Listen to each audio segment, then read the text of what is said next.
नमस्कार दर्शक बंधु जय जगन्नाथ तेबे एबे पाणीपाग को आसूँ किसी बड़ खबर पुणी माड़ी आसूँ आउ एक लघुचाप पुणी दक्षिण पूर्व बंगोपसागर लघुचाप सृष्टि होगा आसला बड़ खबर साधारणतः यही समय सृष्टि होता लघुचाप बात्या ओडिशा किंबा तमिलनाडु उपकूल हो जाए ए लघुचाप को नहीं कौन रही सूचना ओडिशा उपर यार प्रभाव एवं यह केते कौन घनीभूत होबार रही कौन नहीं संपूर्ण रही प्रक्रिया एवं कौन यह रही ओडिशा प्रति विपद पाणीपाग विभाग पूर्वानुमान जहाँकि रही बढ़ शीत कारण खसुची पारद आसंता 3 ରୁ 4 दिन मध्य भयंकर हाड़भंगा शीत को सतर्क सूचना जारी क्यों क्यों जिल्ला रही हाई अलर्ट चलतु जाना ता पूर्व आपण मानकर क्यों जिला आमको कमेंट कर जनातु एवं वीडियो पसंद आसले वीडियो को मध्य गोटे लाइक कर रखंतु और चैनल रे मध्य नुआ थिले चैनल को सब्सक्राइब कर रखंतु पाणीपाग विभाग पूर्वानुमान है आसंता 16 जाए पाग बदलवा संभावना रही बहुत कम किंतु आसंता 3 दिन में भयंकर शीत पुणी होगा जाऊँगी ओडिशा भितर आभ्यंतरीण अंचल रातिर तापमात्रा अधिक ह्रास हो फल अधिक शीत अनुभूत हो हालुका ठंडा वर्तमान समय अनुभूत है 5टी स्थान रातिर तापमात्रा 15 डिग्री सेल्सियस मध्य रही 2 दिन तले राति तापमात्रा जतिक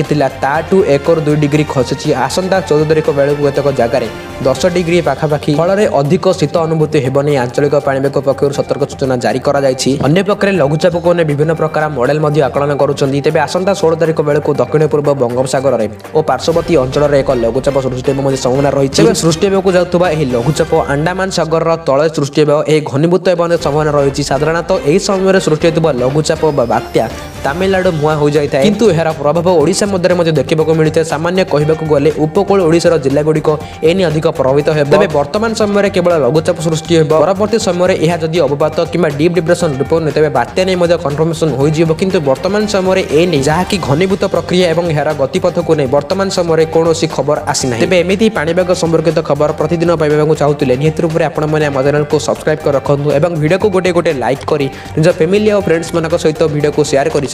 अवगत करातु।